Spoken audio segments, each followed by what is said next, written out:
Good morning, everyone, and welcome. I'm Yamuna S., Assistant Professor from the Department of ECE. Today, I'm excited to present on the topic, Problems and Opportunities of Entrepreneurship. In this session, we'll explore the key challenges faced by entrepreneurs as well as the exciting opportunities that lie ahead. So, let's dive in and discover more about this dynamic field together. Today, we're going to discuss some of the common financial challenges that entrepreneurs face. Access to funding is often the first hurdle. Without sufficient capital, it's tough to get your ideas off the ground or expand your business. Cash flow management is equally critical. Even profitable businesses can struggle if cash isn't coming in when it's needed most. Market uncertainty and competition also pose significant risks. Markets can change quickly, and competitors are always looking for opportunities to gain an edge. Understanding and managing these market risks is essential for long-term success. Another challenge is the lack of expertise and skills. Not everyone is born with all the necessary knowledge, so sometimes hearing or developing the right skills becomes a major obstacle. Limited knowledge about industry trends or best practices can hinder decision-making and growth. Hearing challenges are common, too. Finding the right talent at the right time can be difficult, especially with limited resources. And then, of course, there are legal and regulatory hurdles. Compliance with laws and regulations is vital to avoid penalties or legal issues. Intellectual property protection is a key concern as well. Safeguarding your innovations and ideas from being copied or stolen is crucial in a competitive environment. All of these factors tie into the broader problems of entrepreneurship. Navigating these challenges requires resilience, strategic planning, and often, a bit of creativity. Recognizing and understanding these issues is the first step toward overcoming them and building a sustainable business. On this slide, we're exploring the key factors that drive scalability and growth potential in a business. First, business growth itself is fundamental.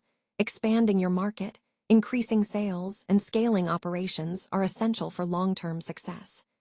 Franchising is a popular strategy here, allowing a business to grow rapidly by leveraging the efforts of franchisees while maintaining brand standards. Personal fulfillment and autonomy are also important. They motivate entrepreneurs to push forward, and having control over your business can lead to greater satisfaction. Alongside that, independence and flexibility are crucial benefits, giving entrepreneurs the freedom to make decisions and adapt quickly to market changes. Now, social impact and community development highlight how businesses can contribute positively, creating jobs, supporting local economies, and fulfilling corporate social responsibility. These efforts not only benefit society, but also enhance your brand reputation. However, it's important to acknowledge the challenges of entrepreneurship. Psychological and emotional stress can be significant, affecting mental health. Entrepreneurs often face isolation, especially when working alone or in new markets. Innovation and creativity are vital for sustaining growth. They lead to new products and services, and technological advancements open new doors. Understanding market demand and identifying niche markets help in fulfilling specific consumer needs effectively. Finally, global expansion presents exciting opportunities. Scaling beyond borders can significantly increase your reach, but it also requires careful planning and adaptation to different markets. All these elements are interconnected and essential for building a scalable and sustainable business that can grow and adapt over time. All right, let's dive into the idea of ideas in entrepreneurship. Essentially, an idea is the starting point, that initial spark or thought that can lead to a new business. It often centers around solving a problem, making a process better, or addressing a need that hasn't been met yet. Now, where do these ideas come from? One common source is personal experience. Many entrepreneurs find inspiration from their own lives, whether it's hobbies, challenges they've faced, or daily frustrations. These personal insights can be a goldmine for innovative ideas. Another important source is identifying market gaps. When we spot unmet needs or inefficiencies in the market, that's often where the opportunity for a new business lies. It's about seeing what's missing or how existing solutions can be improved. We also need to pay attention to trends and technology. Emerging trends, new technologies, and shifts in industries can open up exciting possibilities for new ventures. Staying curious about these changes helps us stay ahead of the curve. Customer feedback is another valuable source. Listening carefully to what customers complain about or suggest can reveal opportunities to develop better products or services that truly meet their needs. Finally, competitor analysis plays a crucial role. By studying what others are doing, we can identify areas where we can differentiate ourselves or innovate to stand out in the market. In summary, good ideas often come from a mix of personal insights, market gaps, emerging trends, customer input, and competitor analysis. All these sources help us generate ideas that have the potential to turn into successful businesses, fitting into the bigger picture of entrepreneurship and innovation. Let's explore some of the key ways entrepreneurs can come up with innovative ideas. First, brainstorming and creativity play a huge role. Group discussions, idea generation sessions, and creative thinking techniques can really lead to unique business concepts that stand out in the market. Next, networking and social interactions are vital. Having conversations with industry experts, mentors, or peers can spark new ideas, often by seeing things from different perspectives or gaining valuable insights. Research and development, or R&D, is another critical factor. Investing in research allows entrepreneurs to discover new products, services, or processes that can give their business a competitive edge. Then, there's the role of accidents and serendipity. Sometimes, the best ideas come unexpectedly, like the microwave oven, which was discovered when Percy Spencer noticed a candy bar melting in his pocket while working with radar equipment. Or Coca-Cola, originally created as a medicinal tonic, became a huge success after an accidental mix with carbonated water. Finally, we shouldn't overlook government policies and regulations. Changes in laws, new incentives, or environmental shifts can open up fresh opportunities for businesses, encouraging entrepreneurs to adapt and innovate. All these elements, creativity, networking, research, serendipity, and policy changes, are interconnected and essential for generating innovative ideas in entrepreneurship. When evaluating a good business idea, it's important to consider several key characteristics. First, being innovative means bringing something new to the table or making an existing solution better. Innovation keeps your idea fresh and competitive. Next, scalability is crucial. Your idea should have the potential to grow and expand over time, reaching more customers without hitting major roadblocks. Sustainability is also vital. Your business should be able to operate long-term without exhausting resources or losing relevance. Feasibility is about practicality. Can you realistically implement this idea with the resources and constraints you have? Lastly, market demand is the foundation. Your idea needs to solve a real problem or meet a genuine need in the marketplace. When all these elements come together, it increases the chances of your business idea being successful and impactful. Let's take a closer look at some key methods for generating entrepreneurial ideas.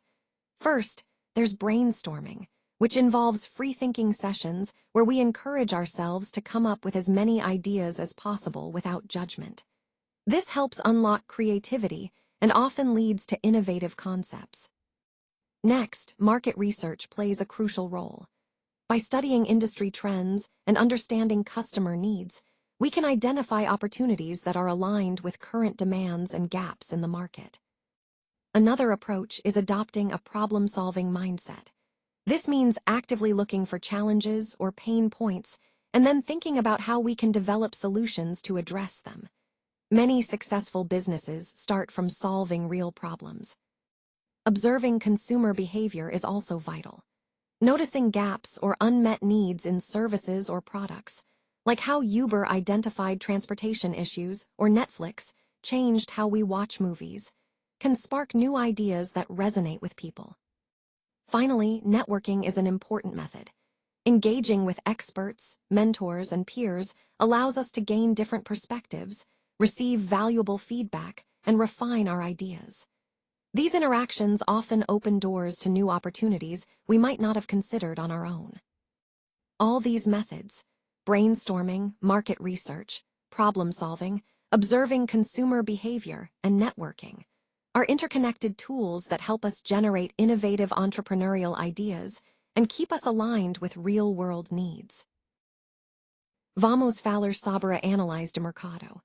Aqui, e acute fundamental entender a demanda, quem são os nossos concorrentes e quem são os nossos potenciais clientes. Conhecer bem esses aspectos nos ajuda a tomar decisões mais informadas e estratégicas. Depois, temos a análise SWOT, que nos permite identificar nossas forças e fraquezas internas, assim como as oportunidades e ameaças externas. Essa ferramenta é acute essential para entender o cenário completo e planejar melhor nossos passos. Em seguida, o custo versus benefício é acute uma avaliação importante. Precisamos pesar o investimento necessário contra os retornos esperados, garantindo que nossos recursos estejam sendo bem utilizados e que o projeto seja viável financeiramente. Também é acute crucial considerar os aspectos legais e éticos. Devemos assegurar que todas as nossas ações estejam em conformidade com as regulações vigentes, para evitar problemas futuros e manter a integridade do negócio. Por último, temos a fase de prototipagem e testes. Aqui, validamos nossa ideia com pequenos testes práticos, o que nos ajuda a ajustar detalhes e garantir que o produto ou serviço realmente atende às necessidades do mercado antes do lançamento maior. Esses passos são essenciais na avaliação de ideias de negócios, pois ajudam a minimizar riscos e aumentam as chances de sucesso no mercado. Today, I want to talk about some of the key challenges we face when trying to generate new ideas and innovate effectively. One major concern is the fear of failure, which can often hold us back from taking risks or exploring new possibilities. Alongside that, lack of resources, whether it's time, funding, or skilled personnel, can severely limit our ability to develop and test new ideas. Market saturation is another hurdle. When the industry feels crowded, it becomes harder to find unique opportunities or differentiate ourselves. Competition is fierce, and staying ahead requires constant innovation, which is not always easy. Rapid technological changes also add to the complexity, as keeping up with the latest trends and tools can be overwhelming. Additionally, identifying true customer needs can be a real challenge. Sometimes we assume what customers want instead of truly understanding their problems and desires. Legal and regulatory barriers can slow down or restrict our efforts, making it difficult to implement new ideas without running into compliance issues. Team collaboration issues can also impede progress. Effective teamwork is crucial for brainstorming and refining concepts, but miscommunication or lack of alignment can hinder that process. Short-term thinking is another obstacle. Focusing only on immediate results can prevent us from investing in long-term innovative solutions. All these factors contribute to the broader challenge of idea generation. Recognizing these hurdles is the first step toward overcoming them, so we can foster a more open, resourceful, and forward-thinking environment. Let's talk about transforming an idea into a successful startup. It's a process that requires careful planning, effective execution, and a lot of persistence. First, there's idea validation. For example, the founders of Airbnb started by testing and refining their idea to ensure there was a real demand. Once your idea is validated, the next step is developing a solid business plan. This includes defining your business model, identifying your target audience, setting clear goals, outlining sales strategies, and planning your finances. Securing funding is also crucial. This can come from investors, loans, or crowdfunding platforms. With funding in place, you can focus on building your team, people who share your vision and can help bring your idea to life. Marketing and branding are essential too. Creating a unique brand and leveraging digital marketing helps you reach your audience effectively.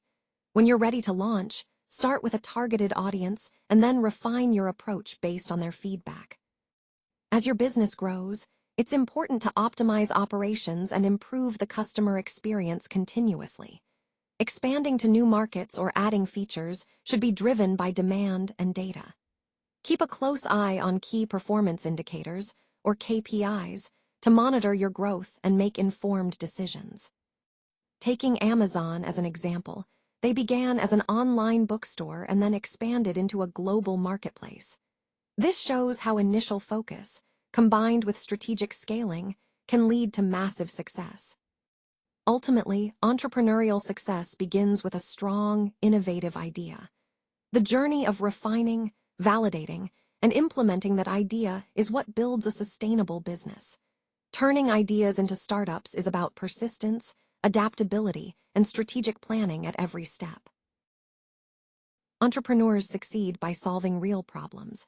When we look at what drives successful businesses, it's often their ability to identify and address genuine issues faced by society. Understanding societal challenges isn't just about recognizing problems. It's about seeing opportunities to create meaningful solutions that make a difference. These problems can be social, like education gaps or healthcare access. They can also be economic, such as unemployment or financial inequality. Environmental issues, like pollution or resource depletion, are also critical areas where innovative solutions are needed. And of course, technological challenges open doors for new inventions and improvements. By honing in on these real problems, entrepreneurs can generate impactful business ideas that not only succeed commercially, but also contribute positively to society. This approach aligns perfectly with our overall theme of leveraging innovation to solve pressing societal needs. Let's explore some effective methods for identifying problems in society. First, observing daily life is key. Entrepreneurs pay close attention to inefficiencies, frustrations, and gaps in products or services. For example, slow transportation systems inspired the creation of ride-sharing apps like Uber and Ola, which addressed those specific issues.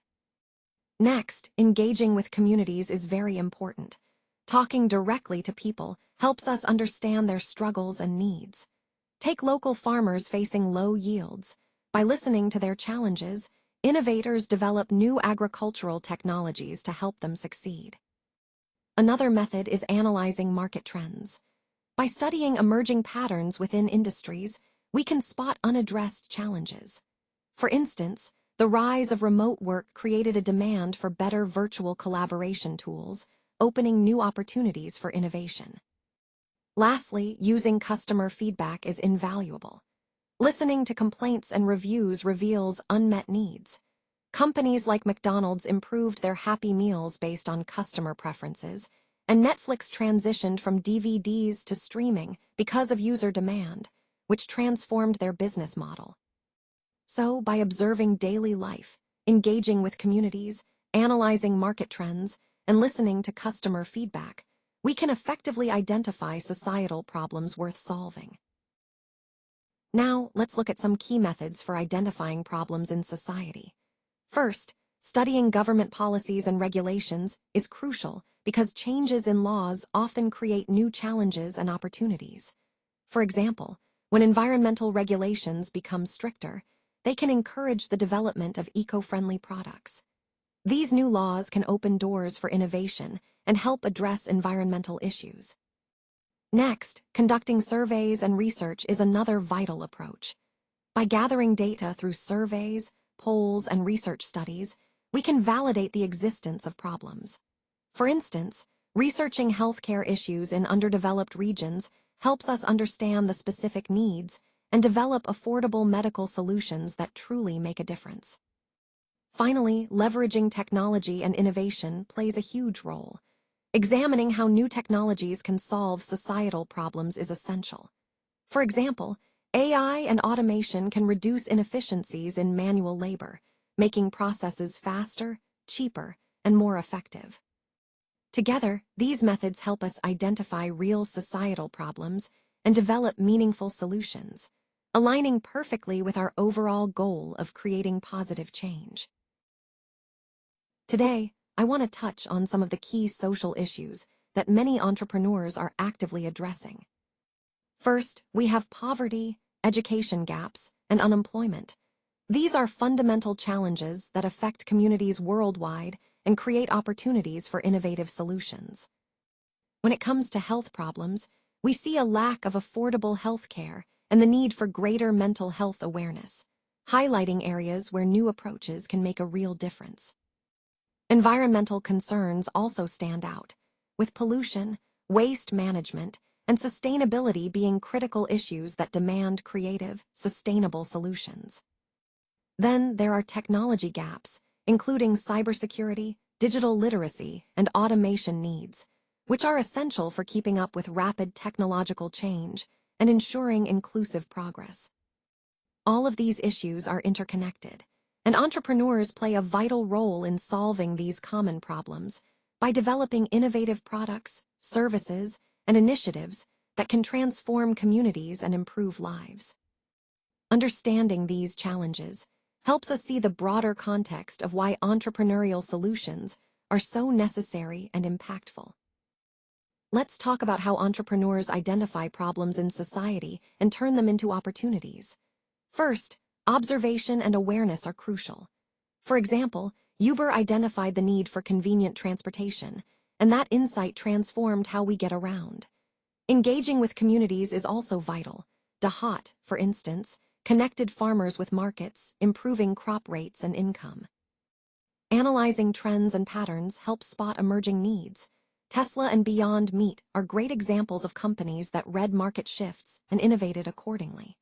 Studying government and NGO reports can reveal gaps or issues that need solutions, much like how Byju's gathered insights to improve education access.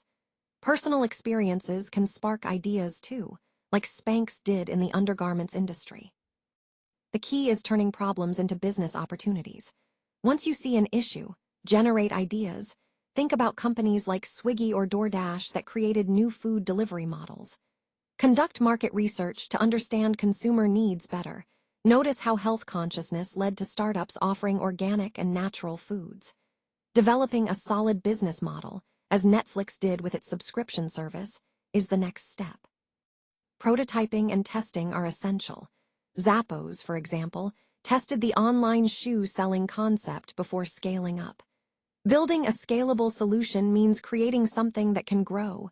Paytm is a perfect example, expanding digital payments rapidly.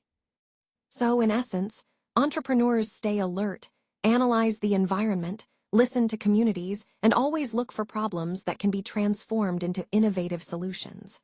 That's how impactful change begins. A market is essentially a group of potential customers who are interested in a particular product or service. Understanding the different types of markets is crucial because it helps entrepreneurs develop effective strategies and estimate how much revenue they might generate. Markets can be classified in various ways, often based on customer type, the level of competition, and the demand for the product or service. Recognizing these differences allows us to tailor our approach and better meet the needs of our target audience. As we continue, keep in mind that understanding market types is a key step in building a successful business. Now let's talk about the total available market, or TAM. This is essentially the total demand for a product or service across a broad industry. To put it simply, it's the size of the entire market if there were no competitors at all. For example, think about the global smartphone market. If we looked at it from a very high level, that's the TAM. The key question here is, how big would the market be if we could reach everyone who might buy this product? Next, we have the serviceable available market, or SAM. This is a smaller, more realistic slice of the TAM, what a company can actually serve given certain constraints. These constraints include things like geographic reach, distribution channels, and regulatory limitations. For instance, if a new smartphone brand decides to focus only on North America, then their SAM is just the part of the market they can realistically access and serve in that region. Understanding the difference between TAM and SAM is crucial because it helps us set realistic goals and strategies.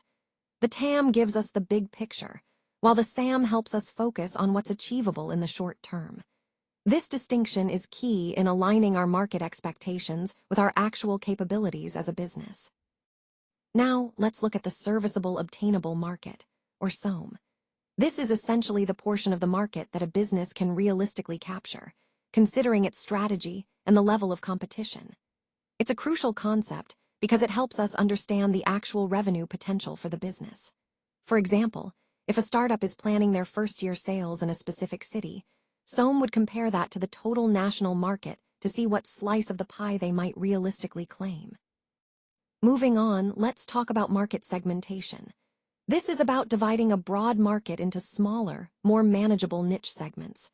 We do this based on different factors like demographics, things like age, gender, income, geographics, which refers to location, psychographics, including lifestyle and values, and behavioral factors, such as customer habits and usage patterns. Why is this important? Because understanding these segments allows businesses to tailor their marketing and sales efforts more effectively. Instead of adopting a one-size-fits-all approach, they can focus on specific groups that are most likely to buy their product or service. In terms of types of markets, segmentation helps us identify different niches within the larger market, making it easier to target and serve specific customer needs. So overall, both SOM and market segmentation are key tools for refining a business's approach and maximizing its success in the marketplace. Let's take a closer look at the top-down approach. This method starts with broad industry data and then narrows down to the specific target segment we're interested in. For example, if we look at the global coffee industry, it's valued at around $100 billion. From there, we focus on the US market, which might be about $20 billion. Then, we identify our niche, such as organic coffee, which could be worth around $2 billion. The advantage of this approach is that it's quick and provides a broad overview of the market landscape. However, a key point to keep in mind is that it can sometimes overestimate the potential, especially if the niche doesn't grow as expected or if the assumptions are too optimistic. When estimating market size, this method helps us get a big picture view rapidly, which is valuable in the early stages of planning. But it's important to complement it with more detailed analysis later on. This approach aligns with the overall theme of understanding market potential efficiently and making informed decisions based on broad data. Now, let's take a closer look at the bottom-up approach to estimating market size. This method starts with specific data points, such as the number of customers, pricing, and sales forecasts. For example, imagine a typical coffee shop that sells around 500 cups per day at $3 each. If we estimate there are about 1,000 coffee shops in the city, we can calculate the total market size by multiplying these figures together. So, 500 cups times $3 times 365 days times 1,000 shops, which gives us approximately $547.5 million. The main advantage of this approach is that it tends to be more accurate because it's based on real, tangible data rather than assumptions. However, on the flip side, it does require detailed market research to gather all this specific information. In essence, the bottom-up approach helps us understand the market from the ground up by building from actual data points, which makes it a valuable method when accurate information is available. Now, let's take a look at some effective ways to estimate market size. First, we have competitive analysis. This involves looking at what our competitors are doing, specifically, their market share. By understanding how much of the market they control, we can get a good estimate of the overall demand. It's like taking a snapshot of the competitive landscape to identify where the opportunities and threats might be. Next, there's customer surveys and research. This is all about direct interaction with potential customers. When we talk to them, we gain valuable insights into their needs, what they're willing to pay, and the current demand trends. These insights help us refine our understanding of the market size from a customer perspective. Both these methods are crucial because they give us different angles on demand. Competitive analysis helps us see the big picture in terms of existing market players, while customer feedback helps us understand the actual demand and willingness to buy. Combining these approaches allows us to make more informed decisions as we move forward with our business planning. Let's explore how opportunities are created by understanding different market types. Each market presents its own unique challenges and chances for growth. First, we have new or emerging markets, like the smartphone market created by Apple. This is where innovation opens up entirely new spaces. Then, there are existing markets, such as Amazon in e-commerce, Uber, and Ola, well-established platforms that continue to evolve.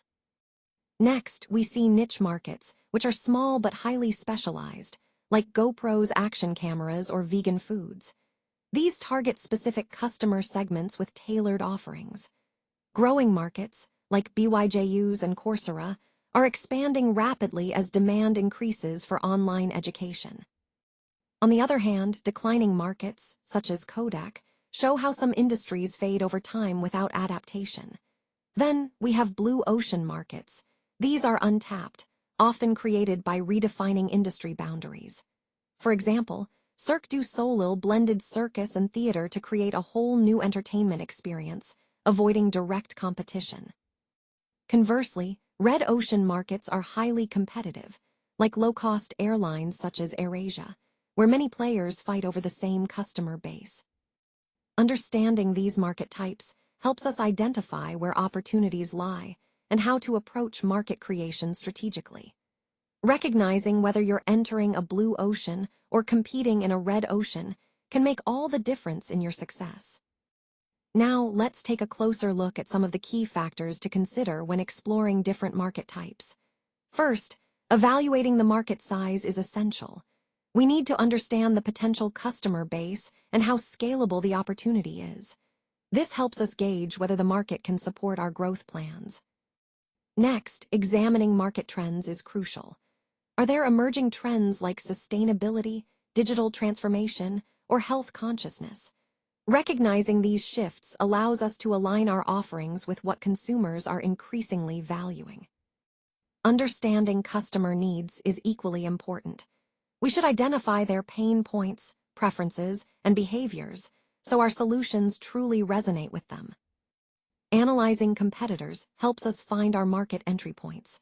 By assessing their strengths and weaknesses, we can identify gaps or areas where we can differentiate ourselves. Finally, we need to consider regulatory and economic conditions. Ensuring the market aligns with current policies and remains economically stable is vital for long-term success. All these factors together give us a comprehensive view of the market landscape, helping us make informed decisions and develop effective strategies. When exploring different market types, there are several factors to consider that can really influence your approach and potential success. Let's look at some examples of market opportunities across various sectors. In healthcare, for instance, we see a growing market driven by the demand for remote healthcare services. Companies like Practo and Teladoc have capitalized on this by creating telemedicine platforms that make healthcare more accessible from anywhere. Switching to technology, blockchain technology has opened up new opportunities, especially with cryptocurrencies and decentralized finance, or DeFi. These innovations are reshaping how we think about money and financial transactions. Then there's the sustainability sector, often called a blue ocean market, because it offers a chance to create entirely new markets. Tesla is a prime example here, focusing on sustainable energy solutions and pioneering electric vehicles and renewable energy products. Finally, in the food and beverage industry, niche markets are emerging around health-conscious consumers. Organic food brands like Whole Foods target this segment by offering healthier, organic options that cater to specific lifestyle choices. All these examples highlight how understanding the unique characteristics of each market type can help us identify opportunities and tailor our strategies accordingly, aligning with the overall goal of innovation and growth. Now, let's walk through the key steps to estimate your market size. First, you want to define your target market clearly. This means understanding exactly who your potential customers are and what their needs are. Next, you need to understand the total addressable market, or TAM. For example, if you're developing a smartphone app, your TAM could be the entire global smartphone user base. Once you have that, you narrow down to the serviceable addressable market, or SAM. This is the segment of the TAM that your product can realistically serve, like fitness apps within the broader smartphone market. After that, you estimate the serviceable obtainable market, or SOM. This is the portion of the SAM that you can actually capture within a specific timeframe, taking into account factors like competition, your market penetration strategy, and available resources. To refine your estimate, you can use a top-down approach, starting from broad industry data, or a bottom-up approach, building up from your specific target segments. Analyzing competitor data and industry trends also provides valuable insights, helping you understand market dynamics and potential opportunities. Finally, it's crucial to validate your assumptions along the way. Making sure your numbers make sense and are backed by data ensures your market size estimate is realistic and reliable. These steps are essential because understanding your market size guides your strategic planning and sets realistic expectations for growth. All right, let's look at the market size for our online learning platform for kids. First, the total addressable market, or TAM, represents the entire global population of children aged 5 to 15, which is about 1 billion kids. If we assume an average subscription cost of $10 per month, then the annual revenue potential from this entire market would be 1 billion children times $10, multiplied by 12 months. That gives us a TAM of approximately $120 billion per year. Now, when we narrow down to the serviceable addressable market, or SAM, we're focusing on specific regions where we can realistically operate initially, say English-speaking markets like the US, UK, and Canada. There, we have around 50 million children in this age group. Using the same subscription assumptions, the SAM would be 50 million children times $10, times 12 months, which totals about $6 billion annually. Finally, the serviceable obtainable market, or SOM, is the portion we aim to capture in our first year. Here, we're targeting about 5% of that $6 billion SAM, which equals roughly $300 million. This example really highlights how we scale from the broadest market to a practical, achievable segment. It's all about understanding the size of the opportunity at each level and setting realistic goals as we grow. When estimating market size, we often face several key challenges that can impact the accuracy of our predictions. One of the biggest hurdles is data availability. Reliable and accurate data isn't always easy to access, which can make our estimates less precise. Another challenge is the rapidly changing market dynamics. Trends, technology, and consumer preferences can shift quickly, so what looks like a solid opportunity today might look different tomorrow. Staying adaptable and updating our assumptions is crucial. We also need to be careful about overestimating the market. Sometimes, we might assume a higher market share than is realistic or overlook existing competition, which can lead to overly optimistic projections. Conversely, underestimation is just as risky. If we neglect latent demand or the potential for future growth, we might undervalue the opportunity and miss out on important possibilities.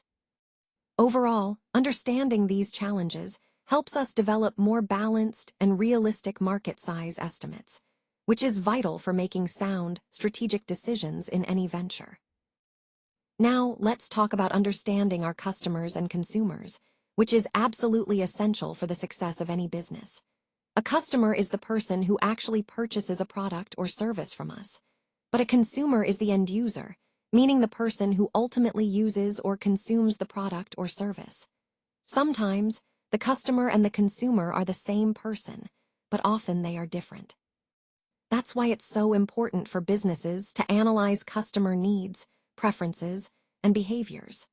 By doing so, we can develop more effective marketing strategies that truly resonate with our target audiences. This brings us to consumer-customer segmentation. Essentially, it's about dividing our market into different groups based on their characteristics and behaviors. This segmentation helps us tailor our approaches, ensuring we're meeting the specific needs of each group. Understanding these distinctions and segmentation strategies is key to connecting with our market more effectively and driving our overall success. Let's take a moment to understand the difference between a customer and a consumer. Often, these terms are used interchangeably, but they actually refer to distinct roles in the purchasing process. A customer is the person or entity who makes the purchase. Think of them as the buyer. On the other hand, the consumer is the individual who actually uses or consumes the product or service. For example, in a family, the parent might be the customer who buys the groceries, but the children are the consumers who eat the food. This distinction is important because it influences how we market and design our products. Understanding who the customer is versus who the consumer is helps us tailor our strategies, whether it's targeting the buyer with different messaging or ensuring the product meets the needs of the end user. Connecting this back to the overall theme, recognizing these roles allows us to better meet market demands and develop more effective marketing plans. It's about understanding the entire chain from purchase to use, which ultimately drives success in our business. Now, let's explore the factors that influence buying decisions. First, we have personal factors such as age, gender, income, lifestyle, and occupation. These aspects shape what people need and want, guiding their choices. Then there are psychological factors like motivation, perception, beliefs, and attitudes. These really drive how individuals interpret products and brands. Moving on, social factors include family, friends, social class, and cultural influences, all of which play a significant role in shaping preferences and behaviors. Lastly, economic factors like pricing, availability, and brand reputation also impact decisions. People often weigh these elements before making a purchase. Next, let's look at the different types of customers. We have individual customers who buy for personal use, like when we go grocery shopping. Then, there are business customers. These are companies purchasing products or services for their operations, such as offices buying software. Lastly, government customers include agencies procuring goods or services, like hospitals purchasing medical equipment. Understanding these different customer types and what influences their decisions helps us better grasp overall customer behavior. It's essential for tailoring our marketing strategies and building strong relationships. Let's dive into the consumer decision-making process. First, we have problem recognition, which is when the consumer becomes aware of a need, like feeling hungry or noticing a product is missing. Next is information search, where they research their options, perhaps checking restaurant reviews or product details online. After gathering information, they move to evaluation of alternatives, comparing different products or services to see which best fits their needs. Then comes the purchase decision, where they make the final choice and buy the product or service. Finally, post-purchase behavior involves how satisfied or dissatisfied they feel after the purchase, which can influence future decisions. Now, let's look at the types of consumers. Impulse buyers are those who make spontaneous purchases. They see something and buy it on the spot. Loyal customers, on the other hand, stick with a particular brand because they trust it or have had positive past experiences. Price-sensitive consumers are very attentive to affordability. They prioritize getting the best deal. And trendsetters are always looking for the latest trends and innovations. They want to stay ahead of the curve. Understanding these behaviors is crucial because it helps us tailor our marketing strategies to meet different consumer needs and preferences, aligning perfectly with the overall theme of understanding consumer behavior. Now, let's move on to understanding how we analyze consumer data. One of the most powerful tools we have is customer relationship management, or CRM systems. These systems help us organize and interpret customer information, making it easier to personalize our approach. By tracking purchase history and preferences, we can identify patterns and anticipate future needs. This enables us to tailor our marketing efforts more effectively. In addition, leveraging social media insights has become increasingly important. Social media platforms offer a wealth of data about customer interests, opinions, and behaviors. By analyzing this information, we gain a deeper understanding of our audience, which helps us refine our strategies and build stronger connections. Overall, analyzing consumer data isn't just about collecting information. It's about turning that data into actionable insights. This process allows us to better serve our customers, enhance their experience, and ultimately drive our business success. On slide 33, we see how understanding our customers and consumers can really drive our business forward. First, by focusing on actual needs, we can develop products that truly resonate and meet those demands. This means that our product development is more targeted and effective. Next, improving our marketing strategies based on real insights helps us engage better with our audience, making our messaging more relevant and compelling.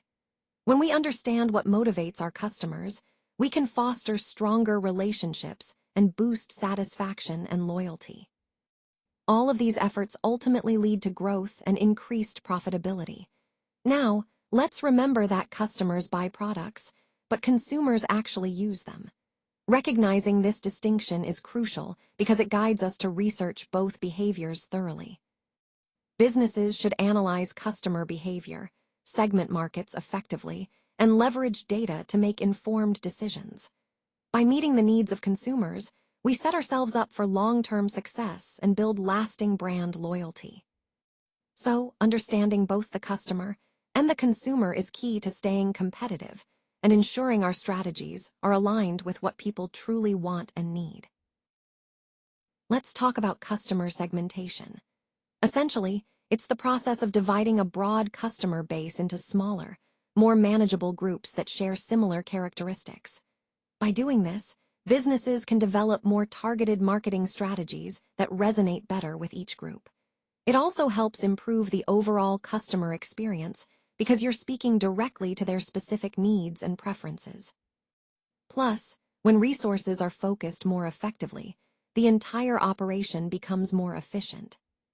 So, why is segmentation so important?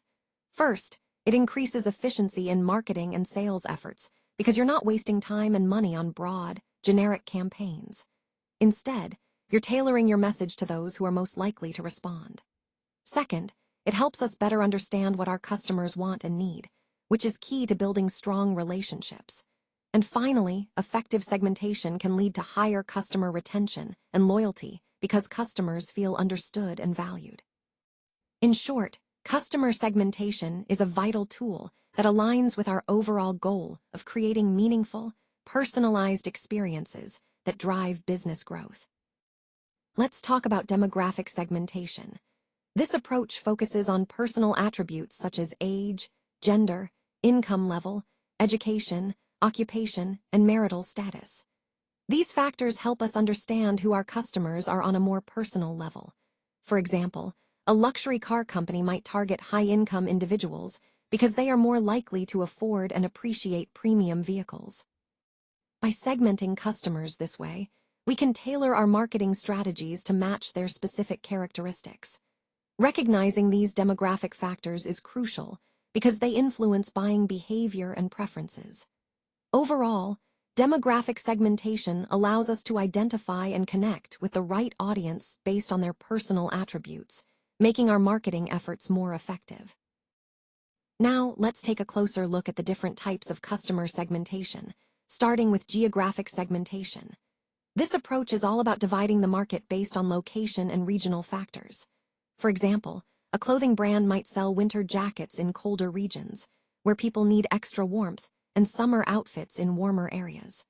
So, things like the country, city, climate, and whether an area is urban or rural all play a role here. By understanding these geographic differences, companies can better tailor their products to meet local needs. Next, we have psychographic segmentation. This one focuses on the lifestyle, interests, values, and personality of customers. It's about understanding who your customers are beyond just where they live. For instance, a fitness brand might target health-conscious consumers who truly value active lifestyles. This type of segmentation helps brands connect on a deeper level by aligning their products with the attitudes and personal values of their audience. Both of these segmentation types are crucial because they help us understand and reach our customers more effectively by considering their environment and mindset. They enable us to craft more personalized marketing strategies that resonate and drive engagement. Now, let's look at behavioral segmentation. This approach focuses on customer actions and buying habits.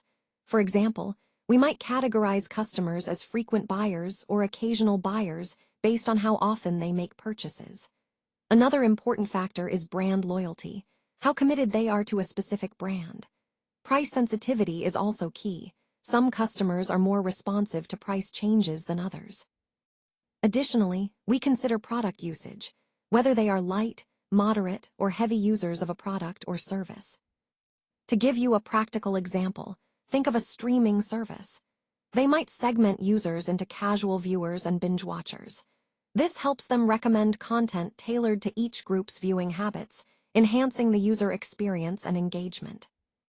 Now, moving on to firmographic segmentation, which is especially relevant for B2B businesses.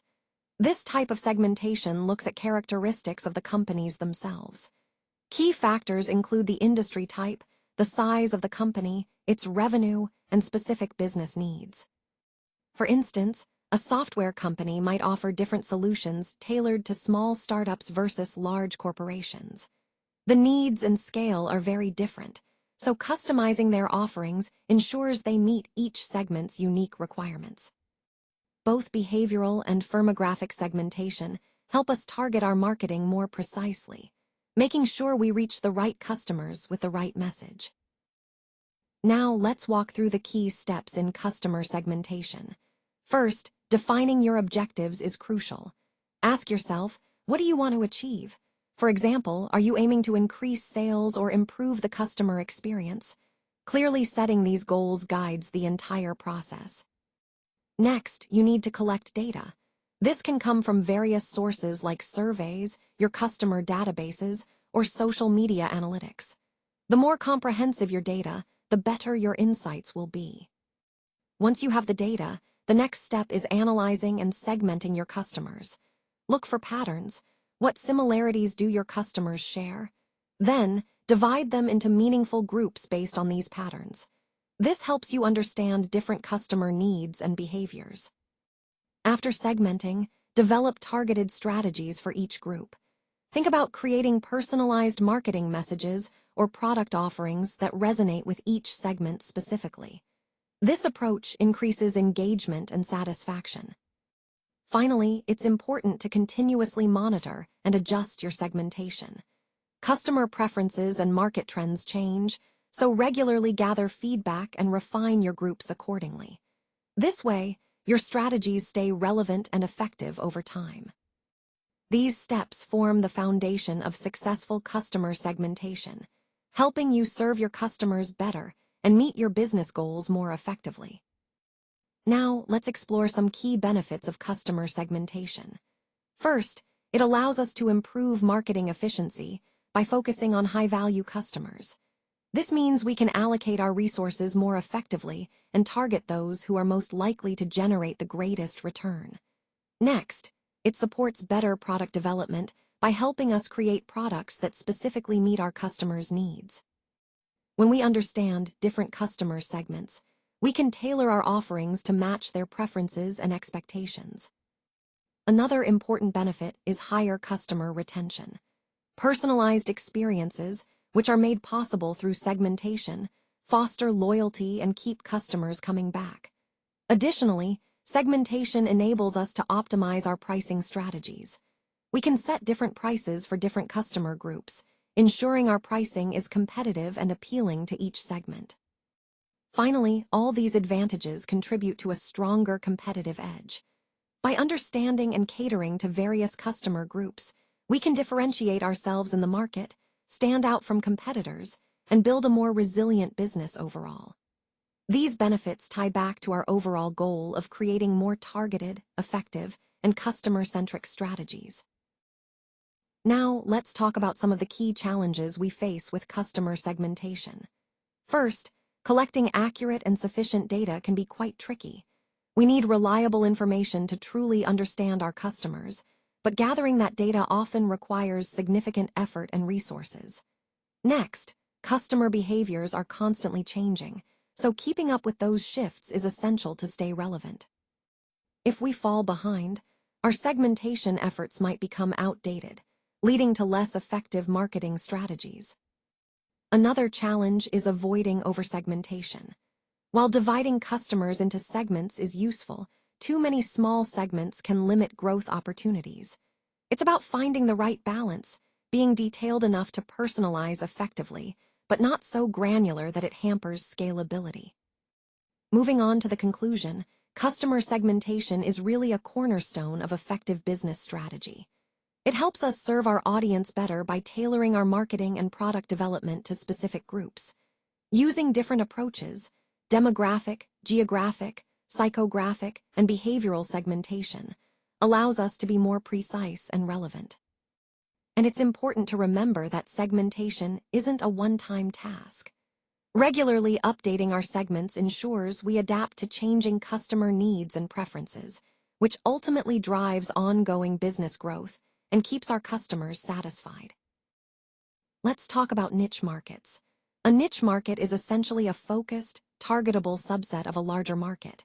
Instead of trying to appeal to everyone, you zero in on a specific group with particular needs. For example, rather than targeting the entire fitness industry, a niche might be fitness solutions specifically for pregnant women. This focus allows you to tailor your offerings and stand out more effectively. Now, how do you identify these niche markets? First, you want to research the broader market to understand the overall landscape. Then, define your target audience clearly. Who are they? What do they need?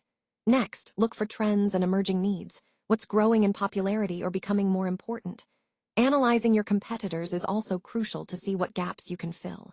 And finally, focus on your own passion and expertise. What are you genuinely excited about and skilled in? Understanding what a niche market is and how to find one is key, because it helps you concentrate your efforts and resources on a specific segment, making your marketing more effective and your business more sustainable. Today, we're focusing on the validation process, which is a crucial step in turning your idea into a viable business. Validation helps ensure that there's real demand for your product or service in your chosen niche market and that it can be financially sustainable. The first step is analyzing feedback. This means gathering insights from potential customers or early testers to understand their reactions, needs, and pain points. Next, we measure market demand, assessing how many people truly want what you're offering. Then, we evaluate the market size and profitability, making sure there's enough opportunity to grow and generate profits. Finally, we validate scalability, confirming that your business can expand without running into significant barriers. Now, let's talk about customer discovery, which is about engaging directly with potential customers to validate your niche. The first step here is defining your hypothesis. What do you think your customers need or want? Then, you conduct primary research, such as interviews or surveys, to gather first-hand insights. Observing customer behavior is also key, seeing how they act and what they prioritize. Lastly, testing the market involves trying out your offering on a small scale to see how it performs. All of these steps, both in validation and customer discovery, are interconnected. They help you build a solid foundation, ensuring that your product truly fits the market and is positioned for success. On this slide, we're exploring some exciting examples of niche markets across different industries. First, in the tech sector, we see cybersecurity solutions tailored specifically for small businesses, which is a growing need as more companies go digital. There are also apps designed to assist language learners with visual impairments, highlighting how technology can create inclusive learning experiences. Moving to health and wellness, we find fitness programs aimed at seniors, emphasizing the importance of age-specific offerings that promote active lifestyles. Additionally, plant-based supplements for athletes are gaining popularity, catering to those seeking natural, sustainable nutrition options.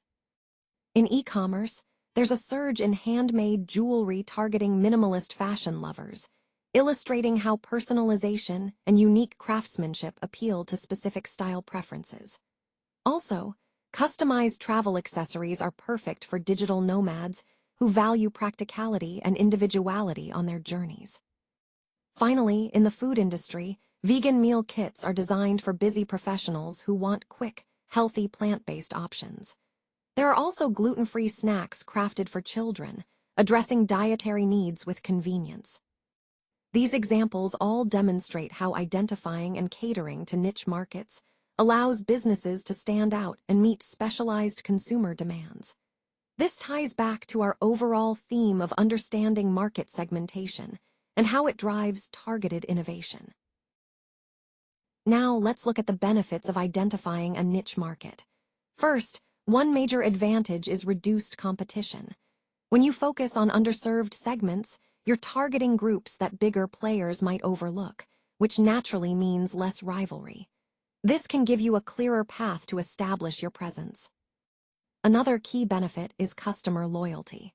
By offering specialized products or services tailored to a specific group's needs, you create a stronger connection with your customers. They appreciate that you're meeting their unique needs, which encourages repeat business and loyalty. Targeted marketing is also a significant advantage. When you know exactly who your audience is, your marketing efforts can be highly focused. This means fewer wasted resources on broad campaigns that don't reach the right people, making your marketing more efficient and effective. And let's not forget about higher margins.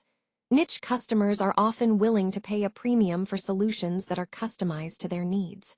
So, not only can you serve them well, but you can also improve your profitability. Of course, there are challenges to consider as well. One is the limited audience. Because you're focusing on a smaller segment, your potential customer base might be limited, which could restrict growth opportunities. Market saturation is another issue. If competitors recognize the value of your niche, they might enter the market, making it more crowded and harder to stand out. Lastly, customer retention can be tricky. Niche markets often demand constant innovation to keep customers engaged and satisfied. Staying ahead of their evolving needs requires ongoing effort and creativity. Overall, while targeting a niche market offers many benefits, it's important to weigh these against the potential challenges to develop a balanced strategy. Now let's dive into the key market research techniques. First, we have primary research, which is all about gathering data directly from potential customers. This gives us first-hand insights into their needs, preferences, and pain points. It includes both qualitative methods, like interviews and focus groups, and quantitative methods, such as surveys and questionnaires. Next is secondary research. This involves analyzing existing data from various sources like industry reports, market studies, and online resources. It helps us understand broader market trends and customer behaviors without having to collect new data ourselves. Moving on, competitive analysis is crucial. By evaluating what our competitors are doing, we can identify gaps in the market and find ways to differentiate ourselves. It's about understanding where we can stand out and add unique value. Social media listening is another powerful tool. Monitoring platforms like Twitter, Facebook, or LinkedIn allows us to gauge customer sentiments, spot emerging trends, and uncover common pain points. It's real-time feedback that can shape our strategies. Finally, experimentation involves testing our ideas in the real market environment. We can do this through prototypes or minimum viable products, or MVPs. This approach lets us gather immediate feedback and refine our offerings based on actual customer interactions. All these techniques, when combined, give us a comprehensive view of the market landscape and help us make informed decisions as we move forward. Now, on this slide, we're exploring various tools we can use to validate our ideas and uncover new opportunities. First up, Google Trends. This is a powerful way to see how popular a topic, like plant-based diets, is over time and across different regions, helping us gauge market interest early on. Next, survey tools allow us to directly ask our potential customers about their willingness to pay for premium services, giving us valuable feedback before launching a product.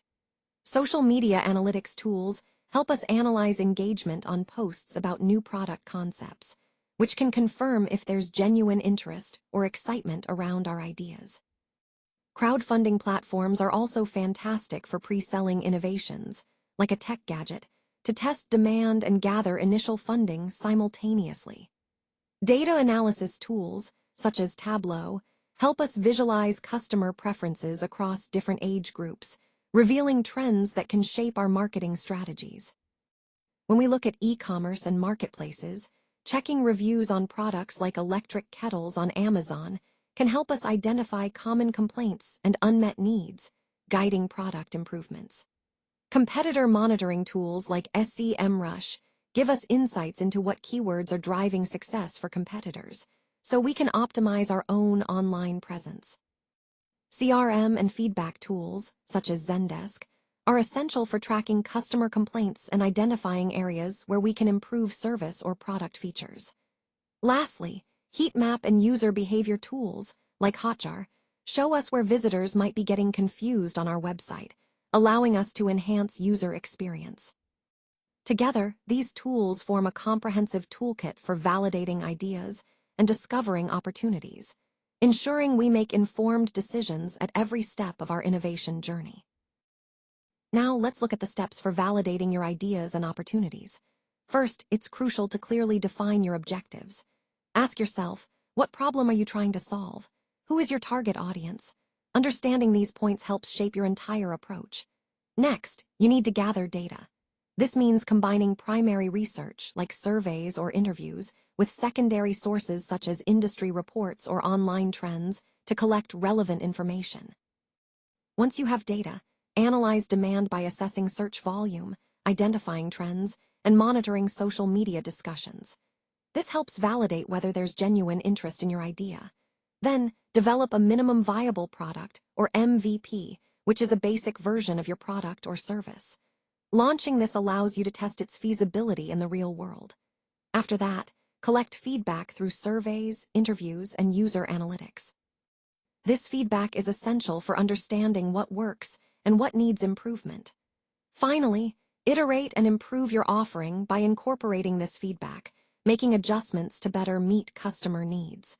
These steps help ensure your idea is viable and aligned with market demand. Now, moving on to our final activity session for today. We're focusing on identifying emerging sectors and potential opportunities within existing markets, specifically from the customer perspective. This involves conducting preliminary interviews with potential customers to gather valuable insights. These interviews are crucial because they help us validate our opportunities by understanding what customers truly need and want. After collecting feedback, the next step is to analyze it carefully. This analysis allows us to refine our initial ideas, ensuring that our opportunities are aligned with real customer demand. Remember, engaging directly with potential customers and listening to their feedback is essential in shaping a successful, market-ready solution. So, in essence, this activity helps us bridge the gap between theory and real-world needs, making sure our opportunities are not just innovative, but also viable and customer-centric.